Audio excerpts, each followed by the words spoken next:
نحمده ونصلي على رسوله الكريم اما بعد فاعوذ بالله من الشيطان الرجيم بسم الله الرحمن الرحيم رب اشرح لي صدري ويسر لي امري واحلل عقدة من لساني يفقهوا قولي. شوق کا مطلب. محبت اور اس کے دلائل کے ثبوت پر پہلے بحث ہو چکی ہے. شوق اس کے نتائج میں سے ایک نتیجہ ہے، آؤٹ کم ہے. کس کا؟ محبت کا. جس سے محبت ہوگی اس کے لیے شوق بھی ہوگا اس کی طرف بڑھنے کا، کیونکہ جس کو جس چیز سے محبت ہوتی ہے وہ اس کا مشتاق ہوتا ہے، شوقین ہوتا ہے. معلوم ہونا چاہیے کہ شوق اس چیز کا ہوتا ہے جس کا کچھ ادراک ہو اور کچھ نہ ہو، یعنی جس کے بارے میں انسان کچھ تو سمجھتا ہو، کچھ جانتا ہو اور کچھ نہ جانتا ہو. کیونکہ جس چیز کا ادراک بالکل نہ ہو اس کا شوق نہیں ہوتا. یعنی جس چیز کو آپ جانتے ہی نہیں اس کے شوقین کہاں سے ہوں گے. اور کمال ادراک دیکھنے سے ہوتا ہے اور یہ آخرت میں ہوگا. یعنی جب انسان کو کسی چیز سے محبت ہوتی ہے تو وہ جاننے کے بعد ہوتی ہے، لیکن مکمل جاننے کے بعد نہیں. کچھ جانتا ہے اور کچھ نہیں جانتا.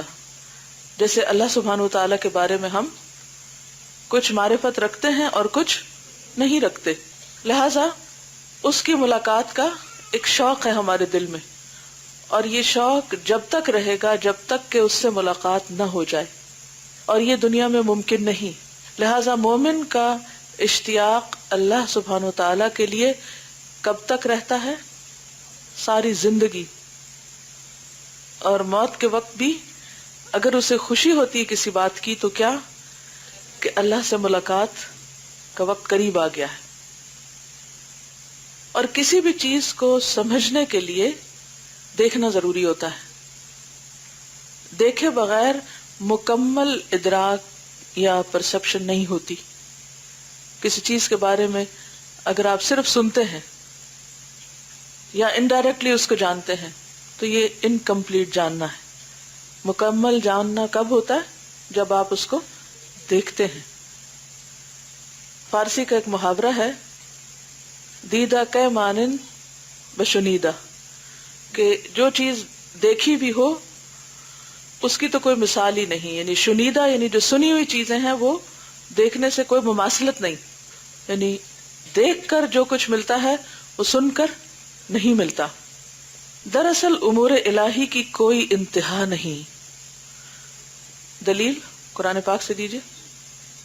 قل لو كان البحر مدادا لكلمات ربی لنفد البحر قبل ان تنفد كلمات ربی. دراصل امور الہی یعنی اللہ تعالیٰ سے متعلق جو چیزیں ہیں ان کی کوئی انتہا ہی نہیں. وہ اتنی ہے کہ اگر سارے سمندر سیاہی بن جائے اور سارے درخت قلمیں بن جائیں اور اتنے ہی سمندر اور لے آئیں تو بھی اللہ تعالیٰ کی باتیں ختم نہ ہوں. ہر بندے پر بعض امور منکشف ہوتے ہیں. منکشف، انکشاف یعنی ان کو وہ ڈسکور کرتا ہے، اور باقی بے انداز مخفی رہتے ہیں. یعنی جتنا کچھ وہ ڈسکور کرتا ہے اس کے مقابلے میں بہت کچھ ان نون رہتا ہے. البتہ عارف کون ہوتا ہے؟ جو اللہ کو جاننا چاہتا ہے اور جانتا ہے کچھ، ان کے وجود کو جانتا ہے اور یہ شعور بھی رکھتا ہے کہ ان کے اصل فوائد اللہ تعالیٰ ہی کو معلوم ہے. نیز وہ یہ بھی جانتا ہے کہ جو معلومات اس سے غائب ہیں وہ معلوم چیزوں سے بہت زیادہ ہیں. تو جب تک اصل معرفت حاصل نہ ہو جائے بندہ ہمیشہ مشتاق رہتا ہے. اور دنیا میں پیدا ہونے والا یہ شوق آخرت میں خدا تعالی کی رؤیت دیکھنا اور ملاقات سے پورا ہوگا. یہ ممکن ہی نہیں کہ دنیا میں اہل شوق کے دلوں کو سکون مل سکے، کیونکہ دنیا انکمپلیٹ ہے. تو انسان اس وقت تک اللہ کو پانے کی جستجو میں لگا رہے گا اور شوق کا یہ سفر کبھی بھی طے نہیں ہوگا. حضرت ابراہیم بن ادہم مشتاقین میں سے تھے. اپنا بھی ذرا جائزہ لے لیں کتنا شوق ہے اللہ سے ملاقات کا. انہوں نے ایک دن کہا اے رب اگر تو نے اپنے کسی محب کو کوئی ایسی چیز دی ہے جس سے اس کے دل کو سکون مل جائے تو مجھے بھی دے دے. محب کیا ہوتا ہے؟ محبت کرنے والا. یعنی دنیا میں کوئی ایسا انسان جو تجھ سے محبت کرتا ہے اور پھر اس کے دل میں سکون ہے یا ایسی چیز ہے اس کے پاس جس سے سکون ملتا ہے تو وہ مجھے بھی دے دے. مجھے بے قراری نے بڑی تکلیف دی ہے. یعنی اس بے چینی نے اور کہیں بھی مطمئن نہ ہونے نے بہت ہی بے چین کر رکھا ہے, تکلیف میں مبتلا کر رکھا ہے.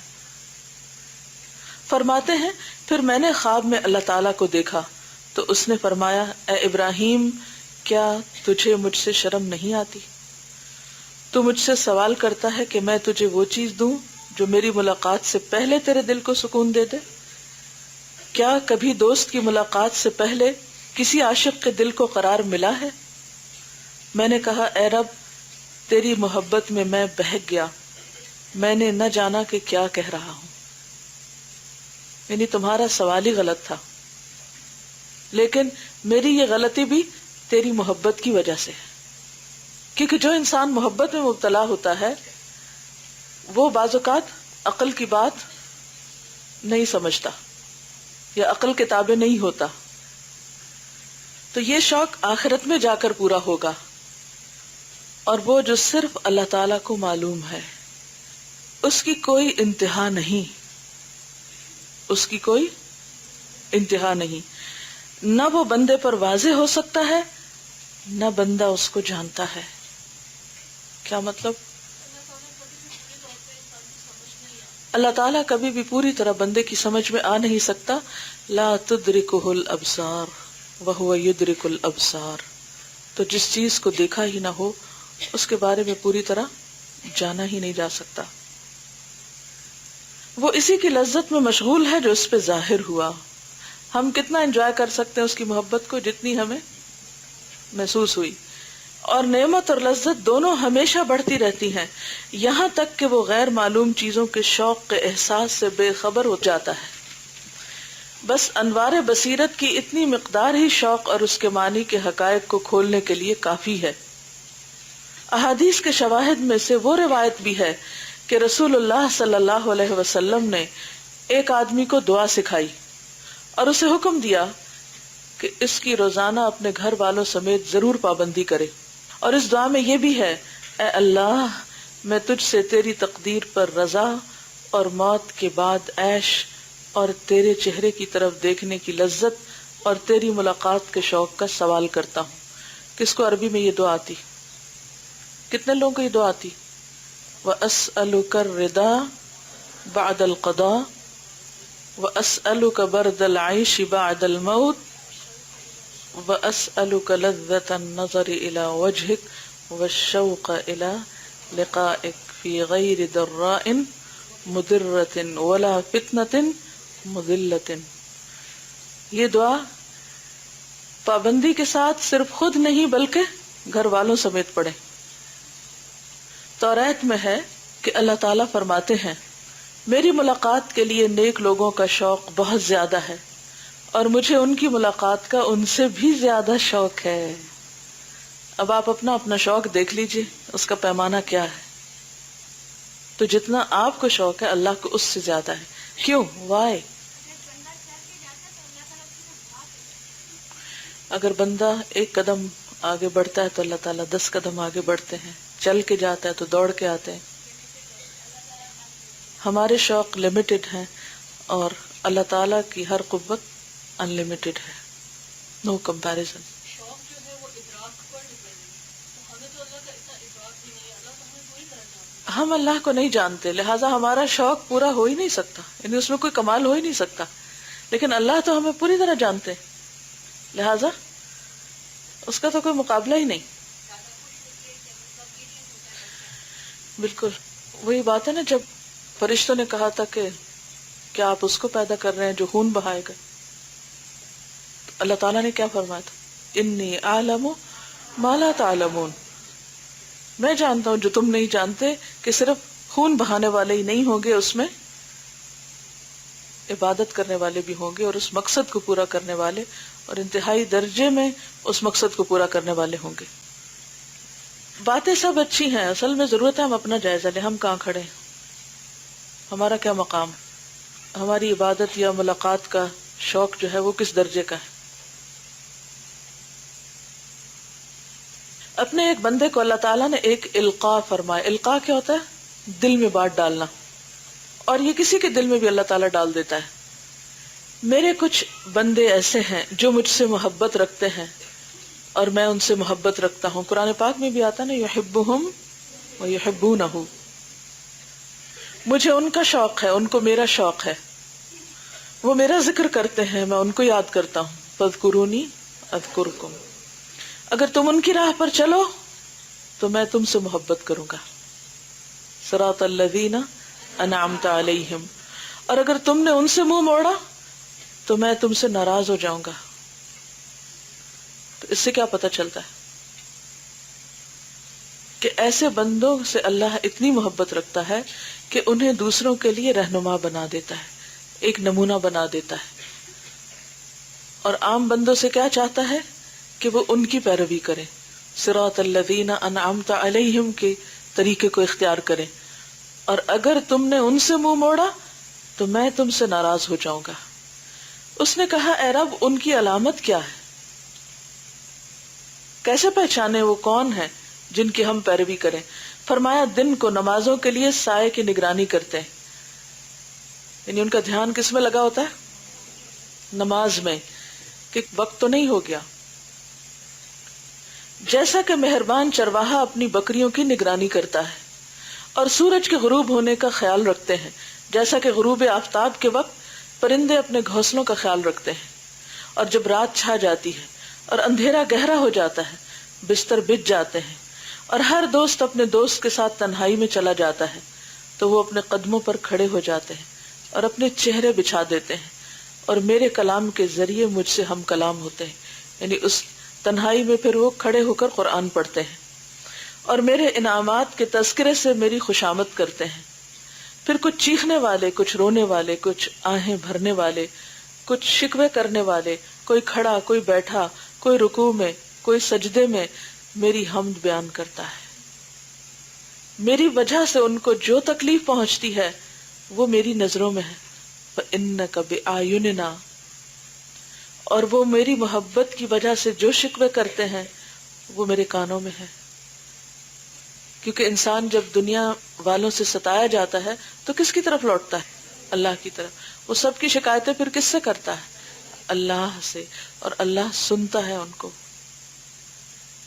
تو ہم سب کے لیے کیا لازم ہے؟ کیونکہ سجدے سے زیادہ کوئی چیز نہیں جس سے انسان اللہ کے قریب ہو سکے۔ اللہ کی محبت کے اظہار کے لیے ہم سب اپنی نمازوں کا خیال کر لیں کہ ان میں کتنا شوق ہے، کتنی یکسوئی ہے، اور خاص طور پر نماز میں قرآن کا کتنا حصہ ہے۔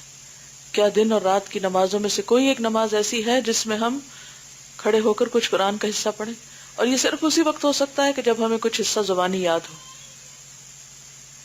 ہر کام کے لیے وقت نکالنا پڑتا ہے، اور اس کے لیے بھی وقت نکالنا ہوگا۔ صرف کسی مجلس میں بیٹھنے سے اللہ کی محبت نہیں آتی، وہ تو ایک ماحول کا اثر ہوتا ہے، پھر جب آپ اس ماحول کو چھوڑتے ہیں تو وہ اثر بھی کم ہو جاتا ہے۔ اصل محبت اللہ کے ساتھ تنہائی میں ہوتی ہے، جس میں اللہ سے، اللہ کے کلام ہی کے ذریعے انسان مخاطب ہوتا ہے۔ تو خلاصہ کیا ہے؟ ایک عمل کی بات کون سی یہاں سے سیکھی ہے پورے چیپٹر میں سے ہم نے؟ رات کی نماز، چاہے 2 رکعت ہو، اور ان 2 رکعتوں میں قرآن کی تلاوت۔ یہ ثبوت ہے کہ آپ اللہ سے محبت کرتے ہیں، اور اگر یہ نہیں تو سب باتیں جھوٹی ہیں۔ جی ہاں، جتنی زیادہ آپ قرآن کی تلاوت کرتے ہیں اتنی زیادہ محبت بڑھتی ہے۔ اور آپ نے دیکھا ہوگا کہ قرآن جب آپ پڑھتے جاتے ہیں تو ایک سٹیج ایسی آتی ہے کہ چھوڑنے کو دل نہیں چاہتا، رکھنے کو دل نہیں چاہتا، پکڑ لیتا آپ کو۔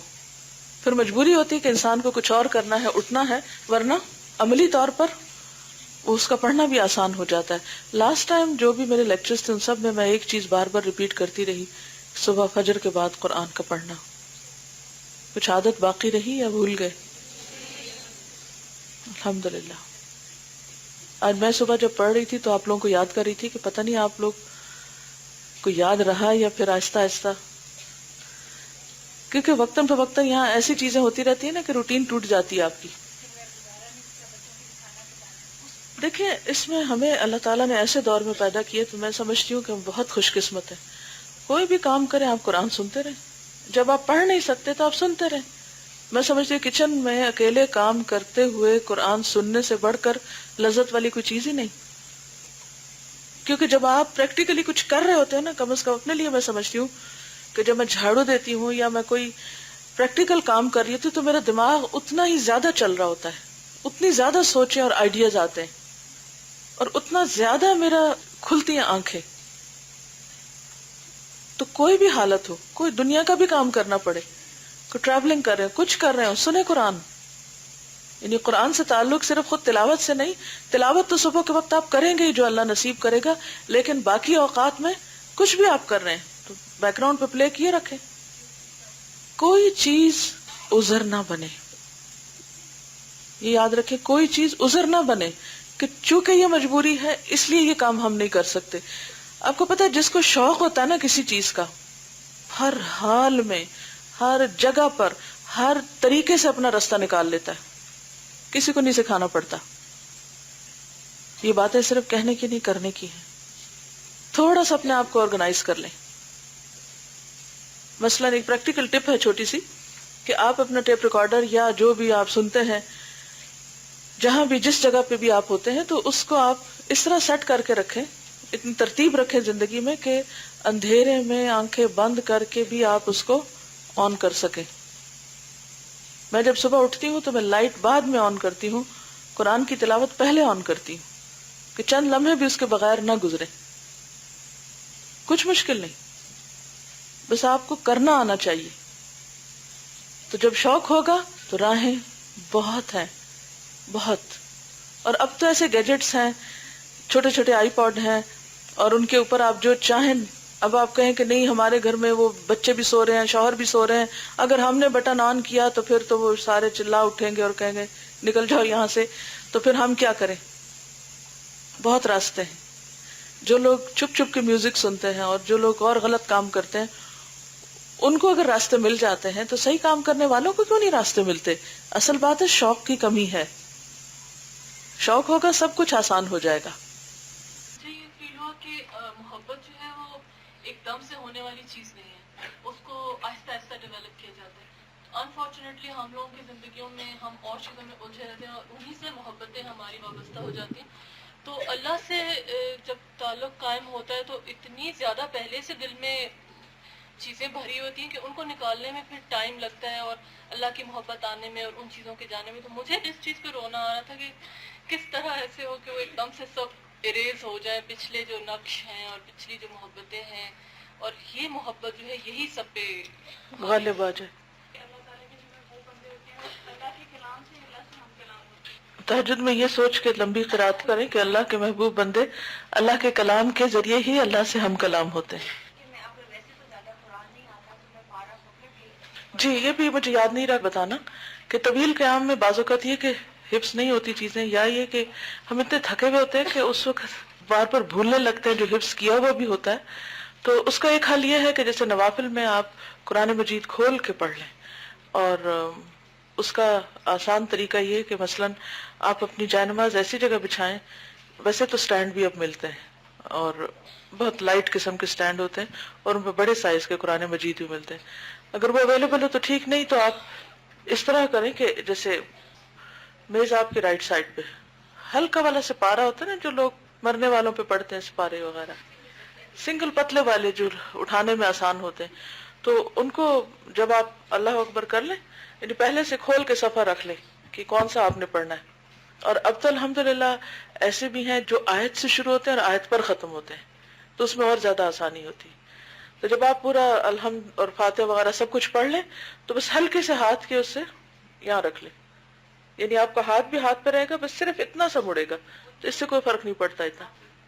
جب آپ رکوع پہ جانے لگے تو ادھر ہی رکھ دیں، رکوع سجدہ اطمینان سے کریں، کیونکہ اگر قرآن مجید اٹھا کے آپ رکوع کریں گے ایک سجدہ، اسی پہ دل میں بہت گھبراہٹ ہوتی ہے کہ بے ادبی ہو رہی ہے. اور جب آپ کھڑے ہوں تو آپ تھوڑی سی پریکٹس ویسے کر لیں کہ صفحہ ایک ہاتھ سے کیسے پلٹنا ہے، تو انشاءاللہ سب پاسبل ہے. سبحانک اللہم و بحمدک نشہد ان لا الہ الا انت نستغفرک و نتوب الیک. السلام علیکم و رحمۃ اللہ وبرکاتہ.